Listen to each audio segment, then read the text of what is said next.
Hey, what's up, everybody? I thought today when we tackled this theory video, I had some bullet points and stuff. If you all don't know how YouTubers work, a lot of times we have like bullet points or we'll script something. Or today, I'm not bullet pointing anything. I'm just coming off the cuff with this whole thing because I feel like this particular subject and remake, when they go to tackle this thing, I think this is probably the most important aspect of the game that they have to get right. And that's Cloud's mental break, right? Because that, to me, and everybody's got their favorite stuff about Final Fantasy VII, and any video game or any movie or any book or anything like that, you have what is your favorite part, right? What relates most to you. For me and for a bunch of other people I've talked to at like shows and conventions, and we've talked about this story, of course, a lot of people's favorite and most important part of the game is Cloud's mental break. When he figures out that he's not who he thought he was, when his world is turned upside down, and when he sees his failures, and he has this moment where he just totally, completely gives up. Right? He totally, completely gives up. And in Cloud's case, he surrenders to Sephiroth's will, basically. Gives him the black materia and all that kind of stuff, and plummets the world into this uncertain doom of Meteor, and he's directly responsible for that, right? So, Remake has to get this correct. They have to nail this. And we know that Remake is going to be taking some different paths. Now, I've seen a lot of people talking about the Zack stuff and how that's going to play in. I think it will play in. I think it's going to play in a little bit differently than some people think it's going to play in. But before we dive deep into this, subscribe to the channel. I've got all kinds of Final Fantasy VII Remake videos, of course. That's why a lot of you all are here. I've got other stuff too. And if you dig the video, throw a like on there. So, without any more jibber jabber, let's just dive right into this. Of course, I'm coming, just off the top of my head. I've thought about what I want to say, and the reason this part is so important to me, I'll get this out of the way first, is because we've all had points in our life. Well, I can't say all, maybe not everybody, but I feel like a majority of people, we've had points in our life where we realize that we're not good enough for what we're trying to do, or we aren't as equipped mentally or emotionally or physically or all three for the endeavor that we're trying to take on. And you have to come to terms with you're kind of on the wrong path, or you're having this self-doubt. And that's the point where a lot of people give up, and a lot of us have to give up. But then those that succeed and rise above that learn to pick yourself up. You have to pick yourself up. There's points in life where you're not going to have people around you. In Cloud's case, he does, thank God, right? He's got Tifa there. Tifa saves him, basically. But everybody's not that fortunate. Sometimes you have to pick yourself up. It happens sometimes. It's happened to me.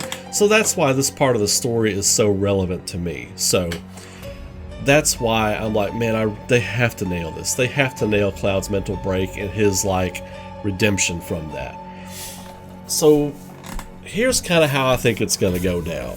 My theory is Zack is going to play a role in this. Now, I've seen a lot of people say that Zack is going to have, this alternate dimension Laguna thing going on from Final Fantasy VIII, which sounds dope. That sounds really cool. I'm not going to lie, that sounds cool.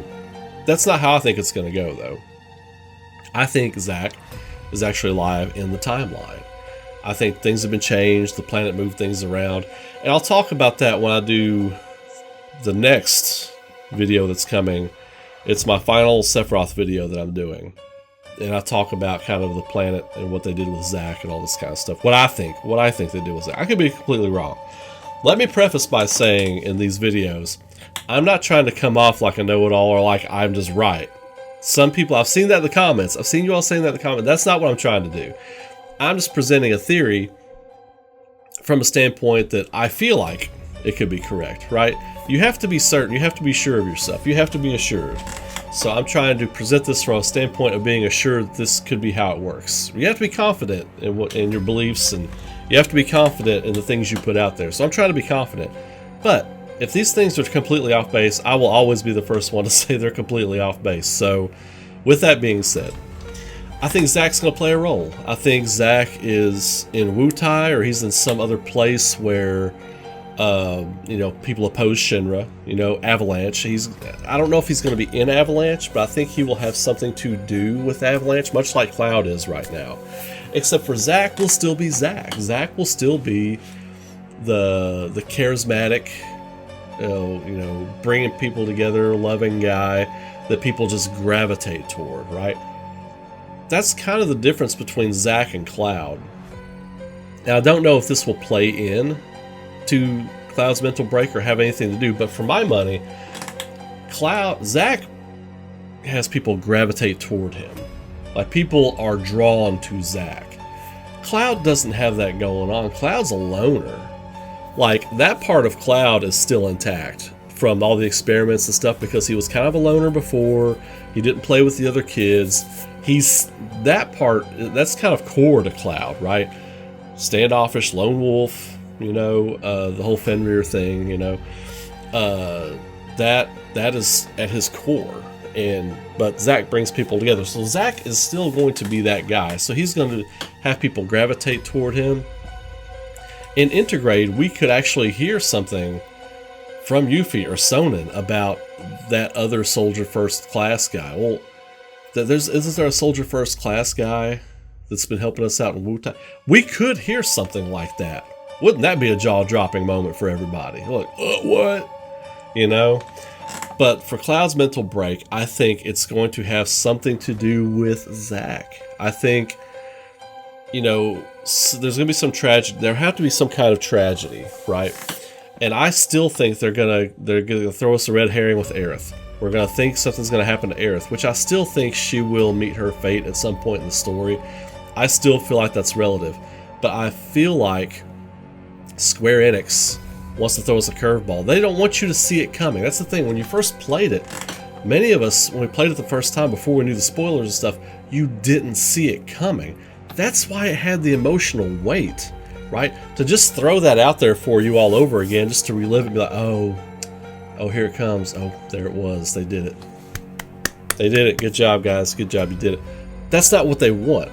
They want you, even if you get angry that she doesn't die there, they want to take her off the board at some point later, but, get to know the character a little bit more, then they take her away, and then it's like, oh my god, they did it, oh my god, you see the difference.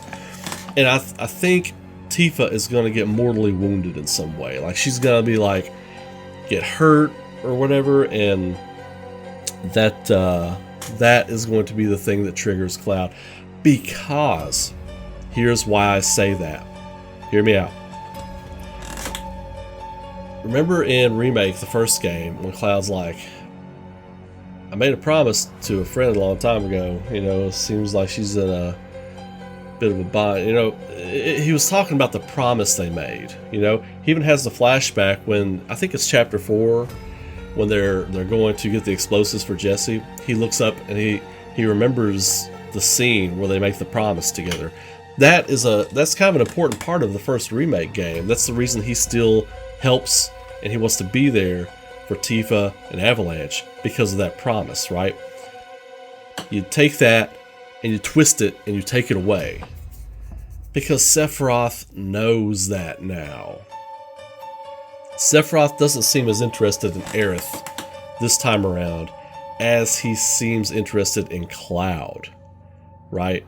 So Sephiroth is going to know about that promise. He's going to know, because he's in Cloud's mind. He's living rent-free in Cloud's mind, right? So he's going to know about that promise. He's going to know, look, if I really want to break Cloud, if I really want to break his psyche and really take control of him and be able to use him for whatever it is Sephiroth wants to use him for, I need to hurt or take away Tifa. Sephiroth is going to know that Tifa is Cloud's anchor. Now, they're not going to kill Tifa off. She's way too popular and she's way too fun to play as. They're not going to take her away, right? But you will lose her for a time if it's at the end of game 2 or whatever. So I feel like there's going to be a point where Cloud disappears and then Tifa is recovering. This could be the point where Tifa comes to Cloud in the live stream. So when you lose Tifa and you lose Cloud and they're both recovering, they fall into the live stream during the weapon attack and Medial, the live stream opens up.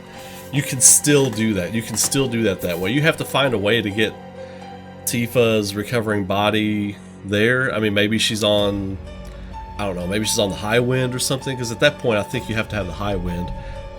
But yeah, you have to find some way to get her there so that they're both in the same location, so they could figure that out. But that is when they put them into Cloud's mind and the whole subconscious begins, which is one of the greatest parts of that game.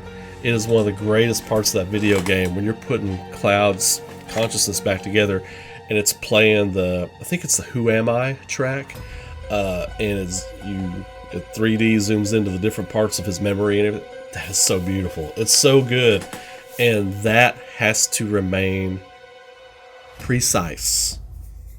You all know I'm all for them taking liberties and retelling the story and doing their own thing. That section has to be precise. That is masterfully done. Now, while all this is going on and you're fighting with the party, I think you still have Zack Fair. And he has all of Cloud's abilities, so you're not losing Cloud. Now, I know it would be good to lose Cloud and his abilities for a while to feel that loss in the party, but I feel like thematically you could do it in a way where it's like those are just Zack's abilities that Cloud knew from all the experimentation and stuff like that. I think that's a route they could go. And when you get Cloud back, he has a new move set. He needs to feel like a new character when you get him back. And how do you do that? He has a different fighting style. He has a new move set. I feel like that's important. He needs to feel different, not only in the game, but in combat when he comes back. He needs to feel completely different. Now, about Cloud's mental break, they really got to bring the emotion. They really have to put that character on point. And that has to be the point where Tifa and Cloud kind of become the main characters of Final Fantasy VII Remake at that point. Because that's the point where you get really invested in Tifa. I'm not gonna lie, I didn't feel really invested in Tifa in Remake. She had some good scenes, but I felt more invested in Barrett and Aerith in Remake. So I feel like Barrett and Aerith really shine in Remake. Cloud and Tifa have to really shine in this part. They have to really be good, because their voice actors are great. Their voice actors are really good, but this writing here has to be phenomenal. Cloud's mental break is so important because of the weight he's been carrying, and he carries it the whole time. It kind of sweeps it under the rug. He casts a blind eye to it. He doesn't address it. He keeps just powering forward until he can't anymore, until Sephiroth completely breaks him. Now, here's another point I wanted to make. What triggers Cloud's mental break, aside from Tifa being mortally wounded or something happening to Tifa, right? What happens to cause the mental break? I feel like this will be when Zack shows up. Cloud will see Zack. On top of losing Tifa. He will just lost Tifa. Zack will show up. All this perfect storm. Now, this is just my theory, right? This perfect storm of horrible things happening. Cloud gives the black materia to Sephiroth. Everybody's like, what have you done? Cloud, Strife, boss fight. Boss fight with Cloud, Strife, controlled by Sephiroth. Come on, people. It's what we need. It's what we need. It's what we want. And he's got to be badass. Like, he has to be like, oh my god. It has to be like fighting Trevor Belmont in Curse of Darkness. Like, you're like, oh my god, this is what I've been doing to people? Oh god, I'm a terrible person. You know, it has to be something on that level.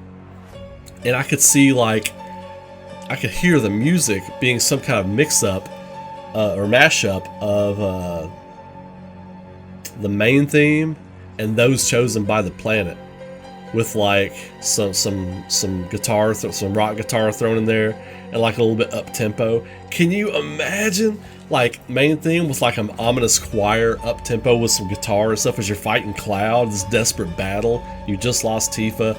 Zack's come into the fray. The party's like, even the party, you as a player, you're like, I have no idea how to process this. That's how you need to feel at that point in the game. You're like, I don't know how to process this. I don't know what to think about this. It has to be a thing where it affects everybody.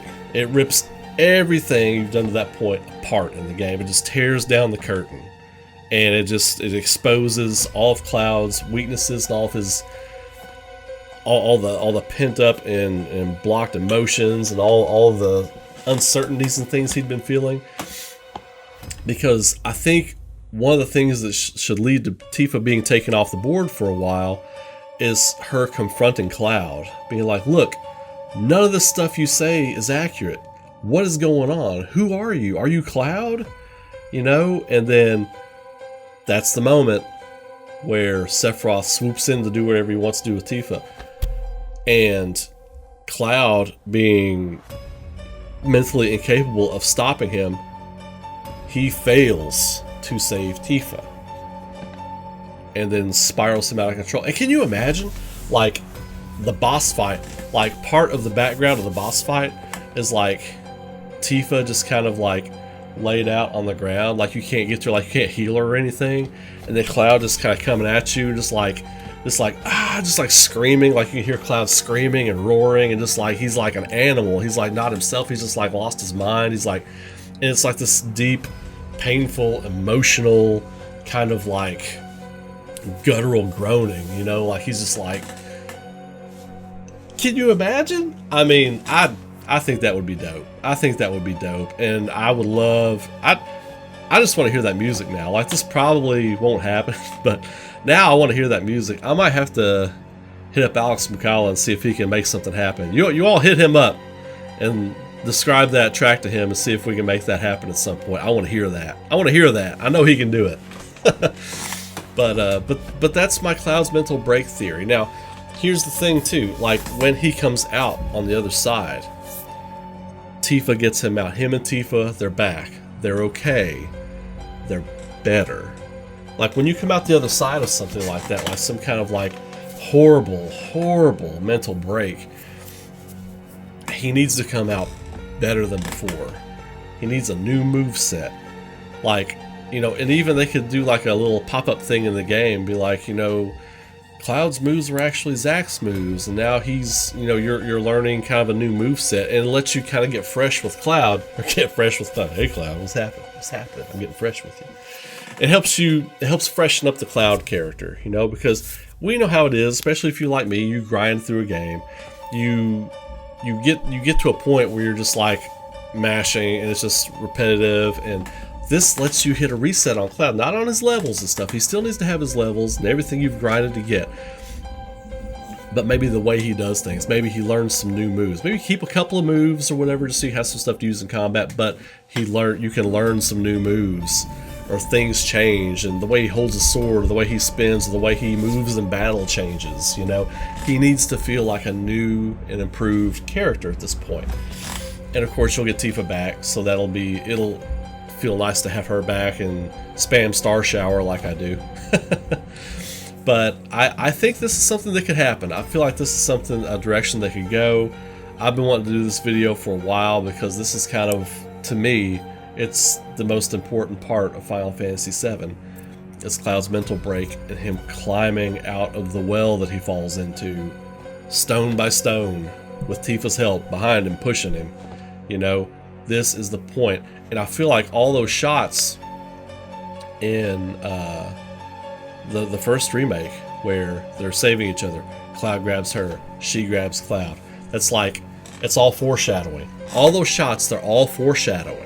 You know, when he saves her on the pillar assault, he pulls her in, and then when she saves him atop of the Shinra Tower, pulls him up. When she fails to save him, when he falls into Aerith's church.